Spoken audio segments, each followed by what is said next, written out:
Bonsoir à tous! Bienvenue à ce lancement, ce fabuleux lancement de notre projet Métis, tu m'inspires.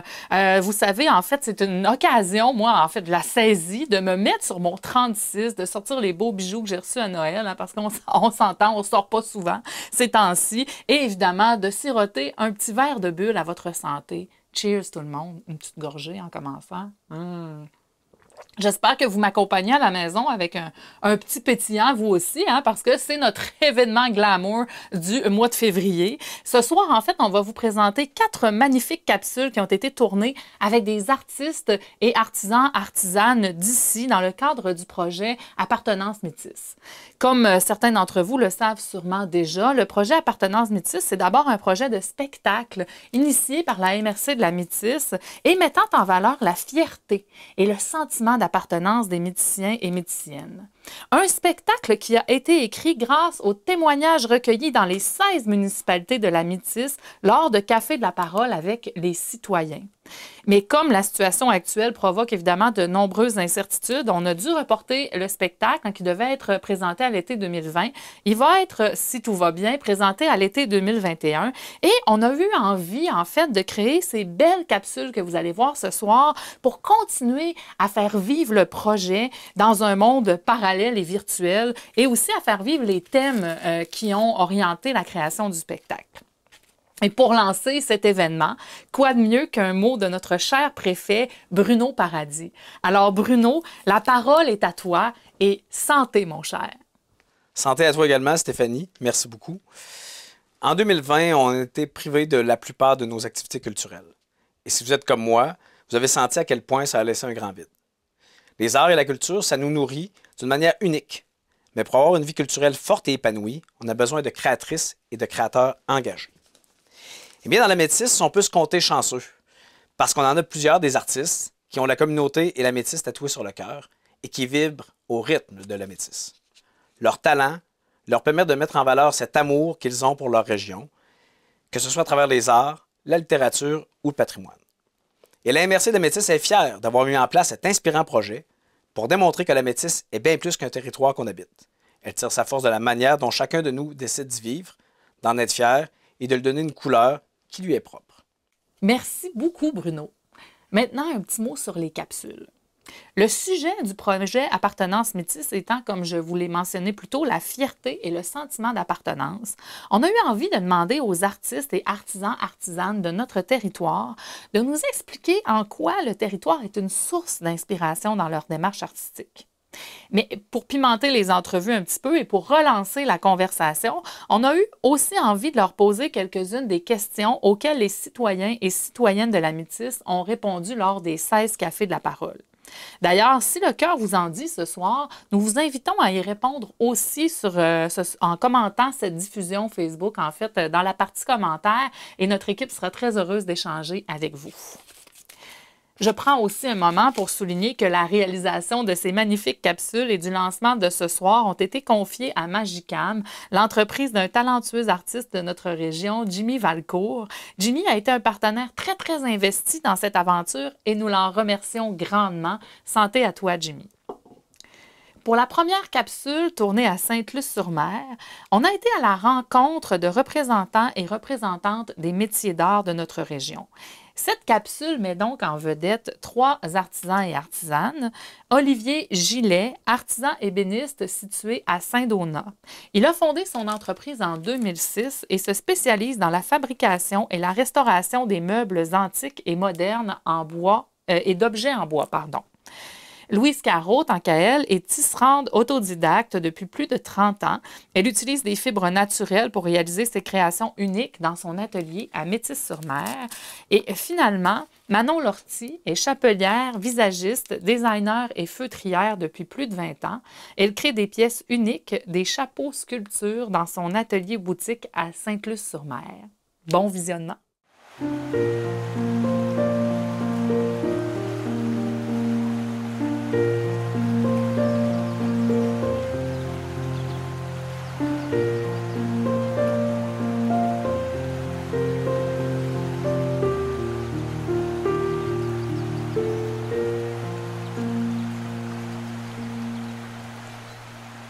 suis Manon Lortie, je suis chapelière et puis je demeure à Sainte-Luce-sur-Mer. Ma petite boutique aussi, puis mon atelier sont aussi à Sainte-Luce-sur-Mer.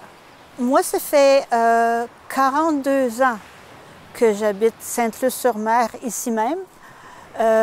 Qu'est-ce qui m'a amenée ici? Bien, qui prend mari, prend pays. C'est aussi simple que ça. Au début, on faisait de l'artisanat. On était tous les deux éducateurs. Alors, j'ai travaillé dans le milieu d'enseignement avant de travailler dans la chapellerie. Puis j'ai eu aussi un grand bout de chemin de ma vie à Montjoli avec une boutique de jouets. Mon cœur est encore un morceau à Montjoli. Moi, c'est Olivier Gillet. Je suis artisan ébéniste à Saint-Donat.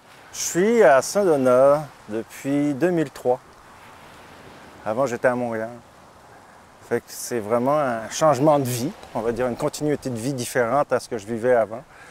Puis suite à cette adaptation-là, j'ai changé aussi même mon métier pour devenir artisan ébéniste depuis 2006. Je suis arrivé en 90 et je suis arrivé dans la région de Rimouski, puis une de mes premières jobs a été de travailler au Mont-Commis. Donc je connaissais Saint-Donat à cette époque-là. C'est un peu donc d'où l'attirance aussi du coin. Je suis Louise Caron, je suis tisserande de profession, j'habite à Métis-sur-Mer. En fait, j'ai le privilège d'habiter à Métis-sur-Mer. J'y suis passée à Métis-sur-Mer, pas la première fois, mais une fois, entre autres, en 2003, et j'ai failli m'y installer. Mais j'avais déjà engagé ma parole à Cap-des-Rosiers. Donc, je me suis installée à Cap-des-Rosiers, et la vie m'a ramenée, mais tout à fait par hasard, à Métis-sur-Mer, alors que je prévoyais déménager dans le sud de l'Alberta. Ça fait 11 ans. Un record à vie d'habiter au même lieu.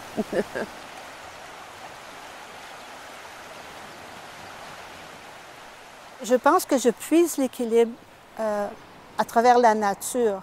Et puis, s'il y a une influence ou une inspiration qui vient de la mer, parce que je suis toujours sur le bord de la mer, ou des arbres, tout ça, c'est quelque chose qui se passe à l'intérieur. C'est pas quelque chose qui est planifié ou réfléchi beaucoup. C'est juste comme je le sens. Je pense que dans mon art, je manifeste ce qu'il y a de plus beau en moi. Donc, c'est la nature aussi. Mais c'est pas juste nécessairement la métisse, sinon c'est la campagne, la tranquillité qui entoure tout ça et qui fait que finalement, tu te mets à ralentir toi-même en tant qu'individu et donc à prendre les choses un peu plus au second degré qu'au premier degré, toujours en désireux de vouloir produire, alors que là, s'il y a des jours que ça nous tente moins, bien, on peut se le permettre, puis on se rattrape ultérieurement. Puis si on veut se prendre une marche dans le bois, on est capable de le faire. Puis je trouve qu'à côté de ça, ça vient équilibrer notre art, qui est en même temps aussi notre revenu, aussi, évidemment. Puis de mieux vivre à côté. Oui, mieux vivre, tout ça, bien vivre à côté de tout ça. Il n'y a pas une source d'inspiration, il y en a tout plein, tout le temps. C'est toujours la beauté. C'est toujours la beauté et j'ai le bonheur d'habiter au bord du fleuve, donc sur plus de 180 degrés devant moi, des couchers de soleil 9 mois et demi par année. Toutes les saisons sont extraordinairement magiques, toutes plus belles les unes que les autres, on ne s'en lasse pas.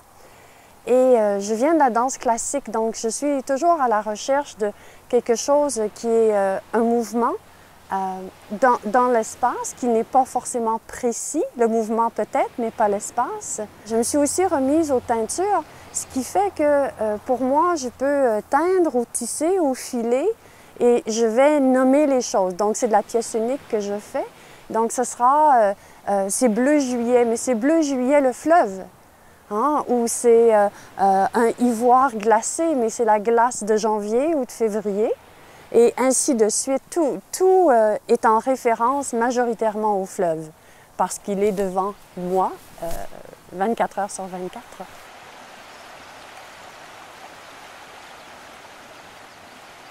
Moi, si je pense à la métisse, là, je vais avoir beaucoup d'émotions. C'est le cœur des gens. La fierté que les gens ont quand il y a quelqu'un de chez eux qui fait quelque chose de spécial, moi, je pense que c'est ça qui... Puis aussi, je pense que c'est des gens qui sont chaleureux. Parce que j'avais le choix pour ouvrir ma boutique de jouets, puis j'ai choisi la métisse parce que j'ai choisi le cœur des gens de la métisse, qui sont des gens quand même très simples et très ouverts aussi. On dirait que les gens sont désireux d'apprendre, désireux d'avancer. On voit beaucoup de monde qui est un peu comme moi, un peu comme Sia, un peu comme plusieurs personnes ici, qui arrivent dans la métisse et qui veulent faire bouger les choses, mais sainement. Pas qu'ils veulent implanter quelque chose de gros ou faire quelque chose de gros. On dirait que les projets sont plutôt sains, mais puis précurseurs, je dirais. Ça, je trouve ça encourageant, puis je trouve que c'est encourageant aussi au monde de s'y installer, mais au monde d'y rester aussi. Il y a le fleuve et il y a l'arrière-pays. Et l'arrière-pays, c'est tellement beau, tout autant que le fleuve, mais ce sont tous les verts. Alors que le fleuve, ce sont tous les bleus. Et entre les deux, on a un choix. Ce que j'apprécie énormément de Métis, c'est que c'est multiculturel. Alors, nous avons une bibliothèque qui est bilingue, nous avons une population qui est aussi bilingue, c'est-à-dire autant anglophone que francophone. Et c'est quelque chose que moi, j'apprécie particulièrement. Je trouve que ça permet de mieux connaître mutuellement, de mieux se connaître mutuellement. Un grand merci à nos 3 artisans et artisanes qui ont accepté de se prêter au jeu pour tourner ces capsules dans un bel après-midi du vent doux d'octobre. Passons maintenant à la 2e capsule tournée à Saint-Donat. Nous y avons rencontré 2 personnes très engagées dans les arts de la scène. D'abord, Louis-Georges Lévesque, qui est responsable de la troupe Les Rigolos des Hauts-Plateaux, ainsi que président de l'organisme culturel de diffusion Sportart. Il est aussi responsable des loisirs et de la culture pour la municipalité de Saint-Gabriel. Et Cilia Temens, musicienne pluri-instrumentiste, ainsi que travailleuse culturelle résidente du village de Saint-Donat. Cilia s'occupe aussi de tout le volet médiation culturelle du projet Appartenance métisse. Bon visionnement!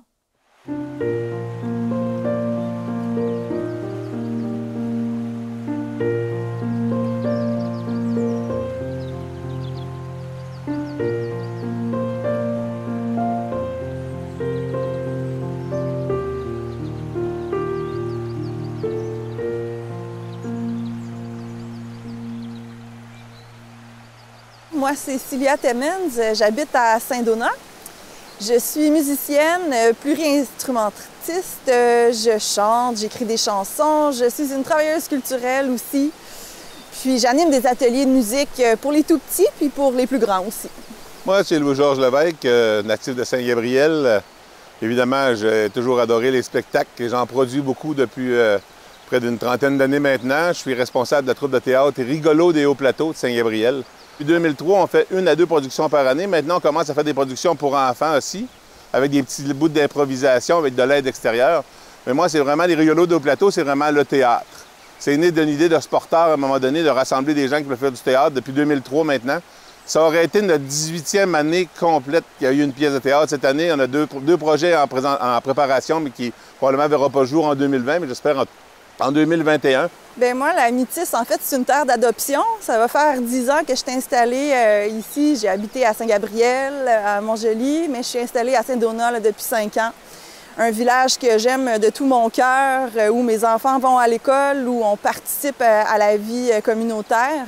Moi, je peux pas parler d'ailleurs parce que j'ai toujours vécu à Saint-Gabriel et toujours dans la Métisse.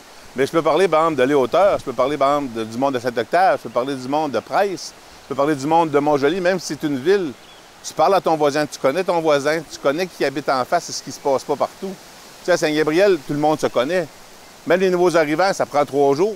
C'est fait, là. Tout le monde y a parlé, tout le monde y parle.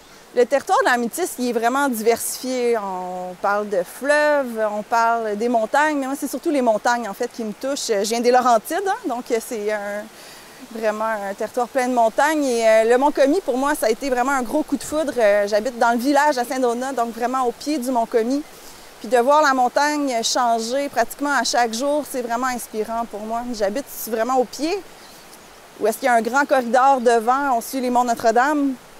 Et on voit tellement, tellement loin. C'est de l'immensité, en fait. On peut l'avoir avec le fleuve, mais j'ai vraiment ce même sentiment d'immensité-là quand je regarde le Mont-Commis. Il peut pleuvoir en bas, il neige rendu en haut. On tombe vraiment dans un autre espace. Puis même en haut de la montagne, sur le Mont-Commis, on se croirait presque dans les chic-chocs. Tu sais, quand on va faire du ski hors-piste là-bas, là, c'est vraiment des paysages là, ultra montagneux avec des petits arbres, tout ça. On se croirait vraiment très loin d'ici, mais pourtant, là, c'est à la portée de la main. Hein. Puis je trouvais ça drôle. Une fois, je suis montée, en fait, sur le sommet du Mont-Commis. Puis il y avait la carte des sentiers, mais la carte était toute, comment dire, délavée par la neige, par l'eau, en fait. On voyait plus rien de la carte. Tout ce qu'on voyait, c'était une étoile avec « Vous êtes ici ». Mais il n'y avait rien. Fait qu'on est... je trouvais ça super drôle, puis ça m'a parlé beaucoup parce que c'est comme si on est nulle part et partout à la fois, finalement. Je suis né à Saint-Gabriel, j'ai toujours resté à Saint-Gabriel. Ce que j'ai toujours apprécié de Saint-Gabriel, qui est un peu les hauts plateaux de la Métis, on s'entend. D'où le nom des rigolos des hauts plateaux. C'est, oui, un territoire, mais c'est aussi la chaleur des gens. Tu sais, les hauts plateaux, c'est l'espèce de... Tu joues du théâtre pour tous les hauts plateaux. Les hauts plateaux regroupent les hauteurs, Saint-Gabriel, Saint-Charles, un peu Saint-Donat, un peu Saint-Angèle. Moi, je suis né sur une côte. Donc, Saint-Gabriel, évidemment, au cœur des montagnes. Moi, je suis né sur la côte à l'Évêque et j'ai en toile de fond tous les matins, quand je me lève, j'ai le Mont-Commis. On a des méga beaux paysages, comme disait Sylvia tantôt. On a le Mont-Saint-Pierre, on a le Mont-Commis. Tu sais, moi, je suis sur une montagne et le soir, là, au travers des étoiles, ce paysage-là se mélange. On voit la ville Mont-Joli au fond, on voit la mer de l'autre côté.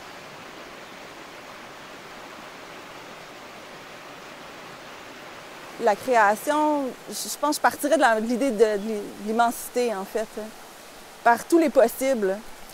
Ce qui est fantastique ici, c'est que, tu sais, il y a peu de gens, si on compare à Montréal et tout ça, mais ça fait qu'il y a énormément de place pour exister dans nos singularités, finalement. Justement, cet hiver-là, c'est ma saison préférée, l'hiver. Ces sons, ces craquements, les 1001 sons de glace qu'on peut entendre, les 1001 sons de pas dans la neige, c'est quelque chose qui me frappe beaucoup, de cette idée de créer une bulle aussi, tu sais, la bulle d'hiver, le cocon, si je peux dire. C'est vraiment une idée de base qui a nourri en fait la création du spectacle Contre-Corps que je suis en train de faire avec Élise Argois chez Antoine Letourneau-Berger. C'est vraiment une bulle qu'on veut créer territoriale à la fois, puis le corps aussi comme espace de territoire. Fait que c'est sûr que le territoire, c'est intimement lié. Puis moi, en fait, j'en ai besoin. Je veux dire, si je sature dans ma salle de musique chez moi, que je n'ai plus d'idées, qu'est-ce que je fais? C'est sûr que je sors dehors puis je vais marcher super longtemps. Puis c'est sûr qu'en revenant, j'ai plein d'idées qui sont arrivées. Ça nourrit juste par sa tranquillité, mais par son espace. C'est vraiment son espace, en fait, qui laisse place à tout. Les gens aiment se rassembler. C'est un peu ce qui fait qu'à quelque part, quand tu présentes du théâtre, quand tu présentes un spectacle, cette chaleur qui se dégage des gens qui sont contents de se voir, qui sont contents de vivre des moments intéressants ensemble, de partager. On fait un spectacle de musique, on rassemble les gens à l'église pour venir chanter. Tu as du monde de partout, que ce soit de Mont-Joli partout, c'est ce besoin-là de se rassembler, de partager ensemble ce qui nous fait vivre, finalement, ce qui nous passionne. Mais la chaleur des gens, moi, je ferais peut-être du pouce là-dessus, parce que c'est quelque chose qui m'a vraiment frappée à mon arrivée ici. T'sais, on est quelques familles qui venaient de l'extérieur, qui se sont implantées à Saint-Donat, justement. Puis j'en reviens pas encore de voir la façon dont on était accueillis, puis que rapidement, on a fait partie de cette grande famille-là, de cette communauté-là, où on avait une place pour notre implication, justement, que ce soit beaucoup auprès de l'école avec mes jeunes enfants, mais au niveau culturel, au niveau communautaire aussi. Mais je trouve ça drôle parce que je pense à mes enfants qui sont nés ici, qui leur rapport au territoire va être complètement différent du mien. Puis je trouve ça beau. Puis on dirait que j'ai toujours ce petit œil-là en arrière qui regarde genre « Ah, ça va être un de ces souvenirs d'enfance marquants. Ça va être beau. » Je connais quelqu'un qui a voyagé, qui a fait une trentaine de pays. Puis quand il revient à Saint-Gabriel, il dit « C'est vraiment la racine de mon enfance qui fait que mes souvenirs d'enfance qui me ramènent les odeurs qui se promènent. » Puis quand tu vois le Mont-Commis à l'arrière, parce que chez nous, mon oncle, quand il arrive, Mont-Commis, monte sur la côte, parce que c'est ça qu'il a fait dans son enfance. Hein. Pour moi, c'est le centre polyvalent. Le centre polyvalent où tu as vécu plein de tristesse, tes premiers amours, où tu as vécu tes premières pièces de théâtre, où tu as vécu tes premiers spectacles avec l'harmonie, où tu as vécu toutes ces choses-là qui fait qu'à quelque part, au bout de trentaine d'années d'expérience dans ces choses-là, tu sens que c'est là que tu rassembles les gens, puis on dirait que les murs te parlent maintenant. Je m'en vais promener là-dedans tout seul, là, puis les souvenirs rebondissent d'un côté comme de l'autre. Moi, j'aurais envie de dire pour Saint-Donat que c'est l'école primaire, en fait, parce que il y a énormément de jeunes familles à Saint-Donat. Tous nos enfants vont à l'école, puis l'école, c'est vraiment le lieu d'où la plupart des projets partent, en fait. On a entendu parler un peu du jardin pédagogique de l'école. On était super impliqués là-dedans aussi. Il y a un paquet de projets en lien avec l'environnement qui est là à l'école. Puis même toute l'équipe de profs est super ouverte à tout apport de l'extérieur. Je donne un exemple. On parlait du jardin pédagogique en comité. Je dis, hey, on pourrait avoir une chanson thème du jardin pédagogique. Puis là, tout le monde trouve que c'est une bonne idée. Finalement, j'écris la chanson, je la pratique avec les jeunes, les 60 jeunes, on se fait une vidéo. Tu sais, tout a déboulé super, super rapidement. Tout le monde est là pour mettre l'épaule à la roue. Fait que l'école, c'est vraiment un lieu central. Puis il n'y a pas énormément de lieux, tu sais, à Saint-Donat, de lieux communs. Puis ça, c'est quelque chose que je trouve difficile. On avait un café avant, on avait une épicerie, on n'a plus ça. Fait que les lieux de rencontre, c'est l'école, c'est le centre des loisirs, c'est... Donc, ouais, l'école en fait partie de ces lieux très, très importants. Dans un café, autour d'une tasse de café avec 5-6 comédiens, je pense que cet endroit-là, je me sens bien parce qu'on peut vibrer à l'unisson sur un projet. Puis, contrairement à une démarche artistique musicien qui est comme individuelle plus, bien, le théâtre, c'est là que ça se développe. C'est là vraiment qu'on se sent bien puis qu'on fait rayonner, on fait vibrer. Ça commence à vibrer en petits groupes, plus que ça va, plus que ça vibre en grands groupes. C'est là qu'on le présente à tout le monde qu'on peut. Puis c'est à ces moments-là qu'on... Je pense qu'on vit notre... je vais parler pour moi, que je vis ma passion, c'est ça. Ça a l'air de rien comme ça, là, mais Cilia et Louis-Georges, il a fallu beaucoup de concentration parce qu'il faisait froid ce jour-là, mais froid à Saint-Donat. Et un immense merci à eux d'avoir bravé la froidure et d'avoir été si inspirants malgré tout. Pour la troisième capsule qui a été tournée à Sainte-Flavie, on a été à la rencontre de représentants et représentantes des arts visuels que je vous présente de ce pas. Marcel Gagnon est un peintre, sculpteur et écrivain bien connu des Méticiens. Il a fondé en 1984 le Centre d'art Marcel Gagnon à Sainte-Flavie. Charline Giffard est une artiste visuelle et une artisane. Sa boutique La Bohème aura bientôt pignon sur rue à Sainte-Luce-sur-Mer. Gino Caron est un photographe paysagiste originaire de Padoue et maintenant installé à Saint-Donat, à qui l'on doit de magnifiques clichés de la métisse en toute saison. Voici la capsule.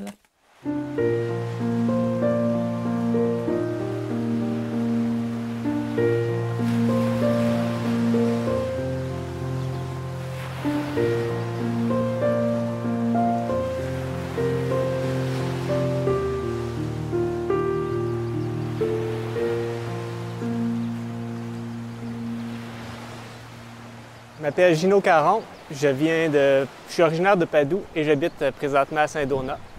Je pratique la photographie, en particulier la photographie de paysage. J'habite à Saint-Donat, ça fait maintenant 14 ans. Je suis arrivé là surtout parce qu'avant j'habitais en ville, à Rimouski.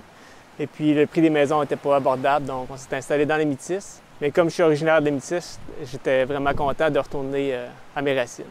Je m'appelle Charline Giffard, j'ai une pratique en art visuel et en métier d'art et j'habite à Sainte-Luce. Moi, je suis née à Sherbrooke, j'ai grandi à Sherbrooke aussi et ça fait 20 ans que je suis à Sainte-Luce. C'est le travail qui m'a amenée ici. Je travaille à l'Institut Maurice-Lamontagne. Marcel Gagnon, j'habite à Sainte-Levée, puis ma pratique artistique, c'est très, très large. J'ai commencé par la peinture. L'écriture, la sculpture, les mots sur cuivre, etc., etc., tout ce qu'on peut toucher. Mais ça fait 45 ans quand même que je vis de mon métier. Je suis natif de l'Arrêt d'Admission, mais j'ai été 10 ans à Montréal, comme tous les Québécois, et à un moment donné, je voulais refaire de la peinture. Et je suis revenu à l'Arrêt d'Admission, et après ça, j'ai décidé de déménager à Sainte-Levée pour ouvrir la galerie d'art. Le territoire est important pour moi parce que comme je suis photographe de paysage en grande partie, le paysage de la région est tellement varié.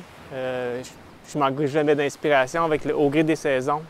Avec le fleuve ici, un peu plus dans les terres, il y a des vallées, il y a des montagnes, il y a des forêts, des grandes étendues. C'est vraiment inspirant. La fin d'été et le début d'automne, c'est certain que c'est toujours plus inspirant parce que le paysage change complètement de dynamique avec toutes les couleurs qui s'ajoutent dans les arbres. Être artiste, c'est une façon d'être au monde. Donc, juste vivre, ça fait partie de ma démarche artistique. Une des actions ou des activités qui fait partie intégrante de ma pratique, c'est la cueillette. Donc, ça peut être de la cueillette d'objets dans la nature ou de vieux objets qui ont appartenu à des gens. Si je vais me baigner dans la rivière Neigette ou me promener dans la forêt ou je peux tomber sur des objets inusités ou des trésors. Puis là, ben, je ramasse ça. Je sais pas nécessairement qu'est-ce que je vais faire avec, mais je garde ça dans mes affaires. Puis là, à un moment donné, ça va m'interpeller, cet objet-là. Je vais le transformer. Je vais faire un assemblage avec. J'ai une anecdote, c'est que j'ai parti de la rédemption, j'ai été 10 ans à Montréal. J'étais dans le commerce automobile. Et à un moment donné, j'ai commencé à faire de la peinture. Et comme la peinture a tout pris le dessus, et j'ai décidé de me libérer des commerces et revenir dans mon village natal. Et mes amis là-bas, ils disaient que pourquoi tu t'en vas en Gaspésie et tu restes pas, si tu veux faire de la peinture pour en vivre, tu restes pas à Montréal. Moi, j'ai répondu, j'aime mieux faire 400 000 pour... c'était des milles dans ce temps-là. 400 000 pour les vendre que fait 400 000 pour les peindre. C'est dans le sens que moi, le territoire, pour moi, comme peintre, c'était super important. C'est ça. Et c'est dans ce sens-là que ça m'a influencé beaucoup, le territoire. C'est sûr que l'automne, j'essaie de beaucoup marcher dehors, monter au moins une fois le Mont-Commis à pied, juste pour profiter du paysage. On voit pratiquement toute la Métis. C'est vraiment beau. Et puis, ça a influencé aussi quand même ma pratique parce que quand j'étais jeune, j'ai grandi sur une petite ferme. Et toutes les saisons, il y avait une tâche sur la ferme, c'est sûr. Peut-être un peu moins l'hiver, mais la plupart des autres saisons, il y avait tout le temps des tâches à faire sur le terrain, sur les terres, avec les animaux. Ça, quand je fais de la photo encore, j'aime beaucoup prendre en photo les activités agricoles, tous les semences, tous les champs ensemencés et les récoltes. Ça m'a influencé à cause de où j'ai grandi. L'automne, moi aussi, j'aime ça, marcher dehors, faire des feux de broussailles aussi, ça, j'adore ça. Fermer le jardin. L'hiver, ça va être plus le ski de fond que je vais pratiquer autour de chez moi, piste, hors piste. Ensuite de ça, printemps-été, ben c'est le jardinage. Je suis dans le jardin communautaire de Sainte-Luce. Marcel, il est spécial parce que ça fait 15 ans que je vis 4 à 5 mois au Mexique. Et c'est sûr qu'avant ça, j'étais plus nature, je crois, parce que j'allais plus à l'automne, on a une cabane à sucre, un printemps. Mais maintenant, je peins beaucoup, je travaille beaucoup l'été. Mais depuis 15 jours, 3 semaines, je suis toujours en forêt. Je suis souvent en forêt pour aller peindre la nature avec les couleurs. Parce que un peintre, ça aime les couleurs. Il faut que je me réadapte à l'hiver, là. Mais j'ai des ateliers, je suis très bien équipé ici pour... mais ça va être de la peinture, de la sculpture, j'imagine. Puis je vais m'acheter du bon linge d'hiver pour aller marcher, des bottes. Merci d'être là aussi, puis de parler de la Métis surtout. Hein. C'est important. C'est mon territoire. Je le vois comme ça, la Métis, c'est mon territoire. Et il est grand. Il est grand, mais c'est tellement à cœur que le territoire ici fonctionne. J'ai toujours eu à cœur. Avouez que vous vous êtes senti interpellé comme moi par la relation de ces 3 artistes au paysage et aux saisons d'ici. On les remercie d'avoir pris le temps de nous raconter leur intimité avec les beaux paysages de la Métis. Finalement, pour la dernière capsule, on a choisi un endroit qui est cher à mon cœur. Un champ au milieu du magnifique 5e rang de Padoue. Et nous y avons invité des artistes de la littérature et du patrimoine. Pierre Dufort est conteur et peintre, en plus d'être mon voisin. Il a publié le livre Les Contes du Cordonnier en 2007. Il est président d'honneur du 50e anniversaire des Opérations Dignité. Isabelle Bérubé est écrivaine. Son livre « Les Seigneurs de Morne-Pierre » s'inspire de l'histoire de ses ancêtres français. Elle a publié depuis de nombreux romans. Le dernier, « Fils de l'ours, tome 1 », est paru en août 2020. Alexander Refford est historien de formation. Il est le directeur des Jardins de Métis et il travaille présentement à l'écriture d'un livre sur l'histoire de Métis-sur-Mer. Bon visionnement!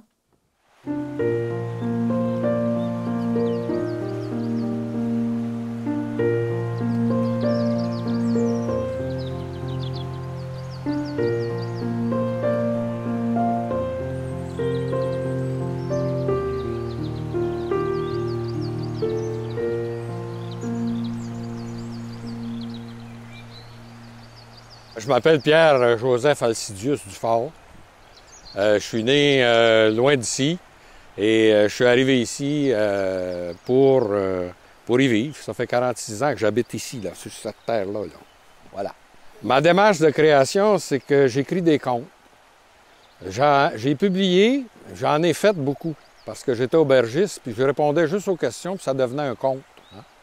Et j'ai continué d'écrire, mais ça va être publié à titre posthume cette fois-là. Moi, je me cherchais une terre qui avait un bon lot de bois, qui était cultivable, qui avait des bâtiments, qui avait de l'allure. Et je n'avais trouvé une à Saint-Barthélemy, dans le comté de Masquinongé. Mais un de mes chums qui vivait à Rimouski m'a emmené ici. Et puis, j'avais déjà vécu à Rimouski, donc c'est la pêche qui m'a emmené ici, parce que je venais à la pêche au bout du lac à Selle. Puis le gardien, quand je lui ai dit que je me cherchais une terre, il a dit « Je ne cherche plus, Dieudonné est à vendre ». Dieudonné Paquette était propriétaire de la terre sur laquelle nous sommes. Et j'ai acheté ça tout de suite. J'ai donné 4000 piastres cash. Puis le samedi, on signait papier. Moi, je m'appelle Isabelle Bérubé. J'ai métamorphosé mon nom comme l'écrivaient mes ancêtres. C'est Bérubé avec 2 R puis un Y à la fin. Et je ne suis pas native de la région de la Métis. Je suis née à Matane. J'ai vécu beaucoup dans la vallée de la Matapédia, puis j'ai été transplantée à Métis par la force des choses parce qu'il fallait que je travaille, donc ça me rapprochait de mon travail d'enseignante. Puis moi, j'ai toujours écrit. Et là, quand j'ai déménagé ici, j'ai senti plus d'inspiration, le besoin s'est fait plus sentir, et je me suis mis à écrire des romans historiques. Qu'est-ce qui m'a amenée dans la Métis? C'est d'abord, je cherchais une maison parce que j'avais 2 enfants.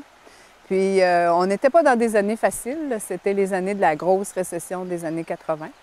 Puis, il n'y avait pas grand maison à vendre qui convenait à mon portefeuille puis à celui-là de mon chum. Donc, on a fini par trouver à Les Boules.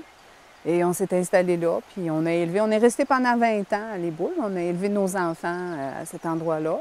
Puis là, ben moi, je travaillais, j'enseignais. Fait que pour me rapprocher, à un moment donné, ben on a vendu. Puis, on s'est rapproché. On est allé à Montjoly. Puis là, ben la retraite a sonné. Et j'ai pas voulu quitter la Métis, que je me suis en allée à Sainte-Jeanne-d'Arc, où j'ai trouvé une terre, parce que je viens d'une terre. Puis je suis très contente parce que je retrouve l'environnement que j'avais à la base. Moi, mon nom, c'est Alexander Refford. Je suis né à Ottawa, mais grandi dans l'Outaouais, à Elmer, plus précisément. Je suis ici depuis 25 ans. Moi, j'ai une double vie, en fait. Je suis un peu gestionnaire d'un site patrimonial, les Jardins Métis, mais en même temps, je suis écrivain, historien. Les week-ends, les soirées, les métatons. Et mon parcours, c'est de documenter pour transmettre, en fait. Alors, je fais beaucoup de recherches de toute manière. Et par la suite, avec un long parcours, des fois, entre la découverte jusqu'à la livraison d'articles et livres sur l'histoire de la région, des fois, sur l'histoire plus globalement, sur l'histoire du Québec et les personnages qui l'ont habité. J'étais né ici par un projet, en fait, le projet des Jardins, qui était à l'époque en privatisation. Pierre connaît bien le projet parce que la première terre que j'habitais, c'était son auberge parce que je cherchais un lieu pour dormir. Puis c'est Pierre l'aubergiste et le compteur qui m'a séduit. Même mon projet, c'était les Jardins Métis. C'était pour participer avec les ateliers Place Soleil puis mes collègues pour remonter ça, l'avancer. Et voilà, je me suis dit, bon, je suis donné un horizon 3-4 ans, puis voilà, 25 ans plus tard, je suis toujours là parce que le projet est gros, puis le projet est ambitieux, puis le projet ne cesse de se développer. Alors moi, je suis toujours voué à son évolution constante.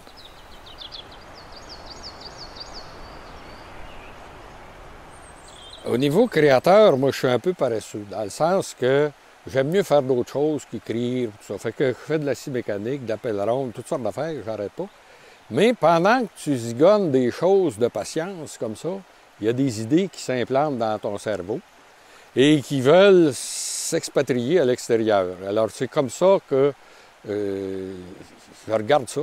Puis moi, mes personnages, mes contes, la majorité sont dans le 5e puis dans les environs ici. On crée des affaires. Pour peindre, c'est facile ici, ça change à toutes les saisons. C'est magnifique, il y a des couleurs, il y a des maringouins, on s'ennuie pas. Tu sais, ça roule, la poudrerie, mais tu peux produire à ce niveau-là facilement. Mais écrire, j'ai commencé ça ici. Parce que je voulais traduire qu'est-ce que je comptais au monde. Alors, un conte, moi, je commence par le compter, puis après ça, je l'écris. Ma vie sur le territoire, comment ça peut influencer mon travail d'écriture? C'est un peu particulier parce que moi, j'écris des romans historiques, mais j'ai commencé avec des romans médiévaux. Donc là, il n'y a pas grand lien. Ici, on est en territoire complètement nouveau par rapport à l'Europe. La ressemblance se fait par les vallons, par les montagnes, par les arbres, mais je dirais aussi par les gens, parce que les sentiments des gens, c'est les mêmes qu'il y avait au Moyen Âge. C'est juste que moi, je l'ai transposé dans cette époque-là parce que je me sens un lien particulier. Et on s'inspire de ce qu'on a autour de soi, puis des gens autour de nous aussi, puis on le transpose. Et le canal s'ouvre à un moment donné, puis on saisit l'occasion, puis on y va à fond. Le territoire m'habite assez maintenant parce que je suis en train d'écrire un livre sur l'histoire des Métis sur mer, mais qui est peu documenté curieusement avec il y a beaucoup de contes, mais le travail d'historien, on prétend que c'est la vérité. On commence avec quelque chose de réel, quoi, un document, un article de journal, un objet, parfois des anecdotes. Alors on essaie d'habiller ça avec une vérité, en fait, d'explorer des choses. Alors moi, je suis vraiment dans les pistes multiples. Pour essayer de rassembler toute cette complexité d'un lieu, parce que c'est un lieu qui, malheureusement, a eu peu d'historiens dans le passé. Alors, on fait comme un maillage de composantes. C'est comme presque du tressage là, de composantes, mais c'est quand même fascinant parce qu'avec ça, on va bâtir une histoire qui est plutôt intéressante à mon point de vue.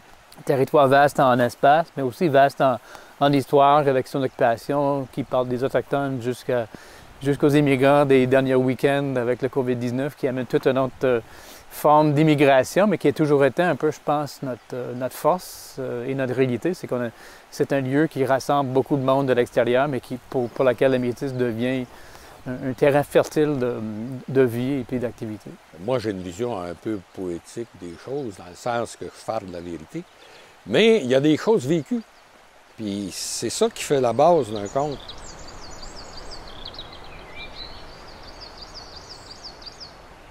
C'est Gabriel.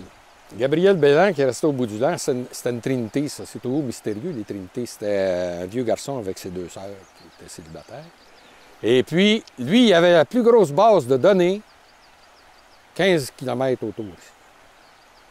Tu voulais savoir où était le puisard, il savait s'il y avait une source à telle place, qui c'est qui était mort, qui c'est qui était en vie, de qui ça dépendait, etc.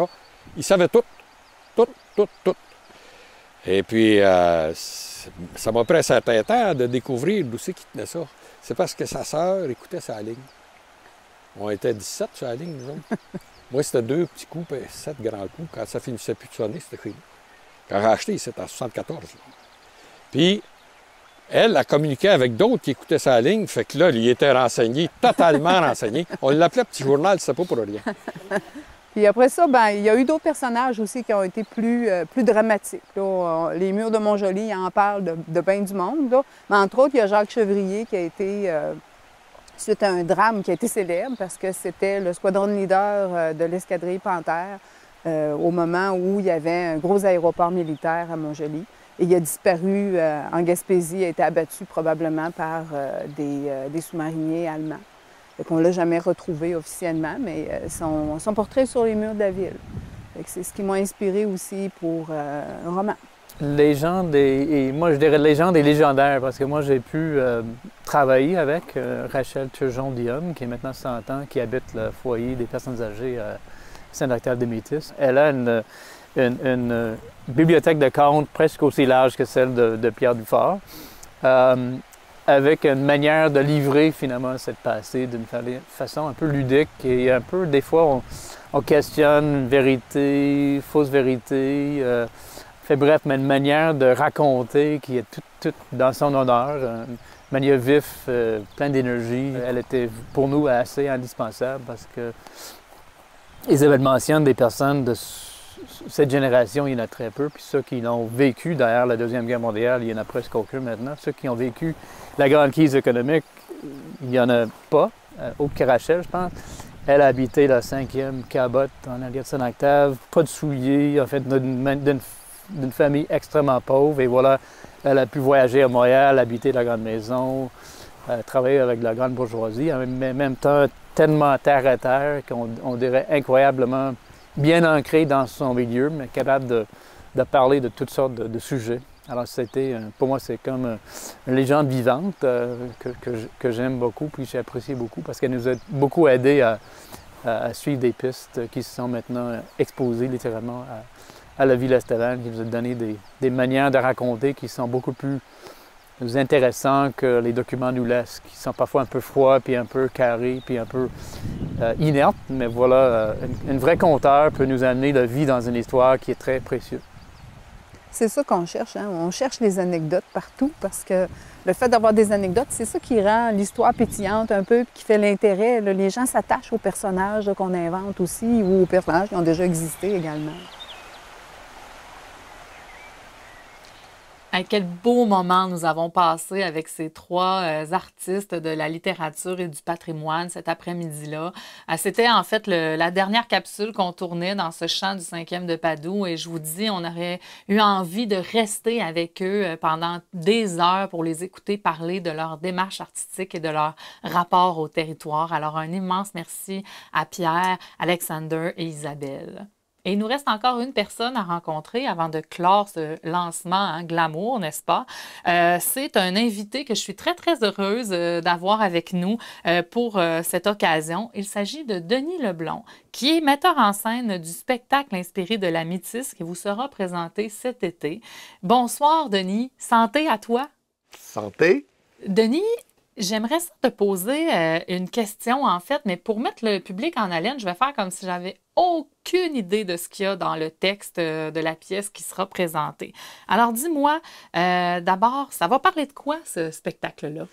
De la Métisse, bien sûr, puisque c'est un spectacle qui porte essentiellement là-dessus, mais pas tant de son histoire, mais plutôt des multiples petites histoires issues de la vie quotidienne. Ça finit toujours par devenir l'ensemble de ces histoires-là l'âme même du vécu, du tissu social d'une région donnée. Alors, cette âme-là est constituée de souvenirs, trop vite oubliés, mais qui remontent progressivement, lentement à la surface. C'est un texte magnifique qui est retourné aux sources mêmes de ses racines populaires et a ressuscité les drames, les joies de la quotidienneté qui composent la trame même de nos vies. Et finalement, de toutes ces petites histoires-là, va se dégager le but ultime du texte qui est de faire ressurgir ou définir le vécu des gens, ce qui constitue l'essence même de notre fierté d'appartenir à notre coin de pays, finalement. Vraiment intéressant. Merci, Denis. Et dis-moi, comment penses-tu aborder la mise en scène? Est-ce qu'il y a des défis particuliers auxquels tu vas devoir t'attaquer pendant la création de ce spectacle-là? Oh oui, des défis, c'est pas ça qui manque. D'ailleurs, mon premier, c'est l'auteur elle-même, qui est une saprée ratoureuse parce qu'elle m'a tricoté une espèce de courte pointe qui sort des sentiers battus, puis je dirais de la narration dramatique habituelle. Si bien que la pièce se construit progressivement par des petites touches successives d'histoires qui n'ont pas l'air d'avoir de rapport les unes aux autres, mais qui s'insèrent finalement et se complètent pour finir et nous révéler l'histoire globale. C'est fascinant. Moi qui adore les casse-têtes, je suis bien servi. C'est à la fois poétique et très populaire, en même temps émouvant, très drôle.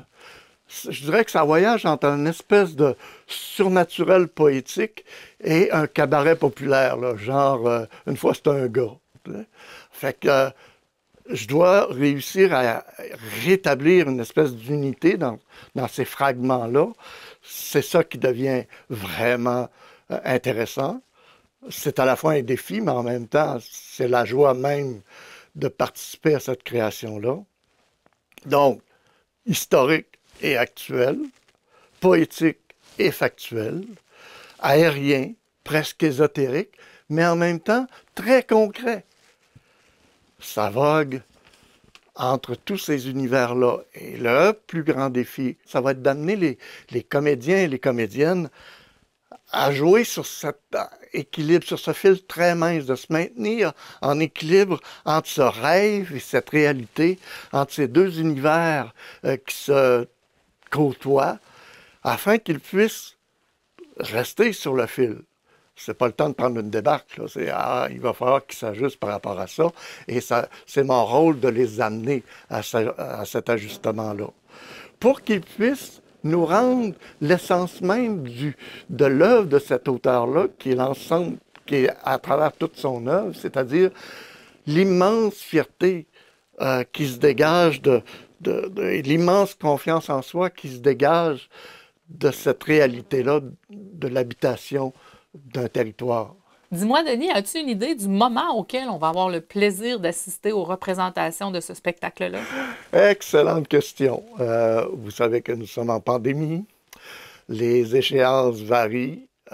C'est un spectacle qui serait supposé être produit maintenant, là. On l'aurait joué, tout est... Mais non, on a remis ça à...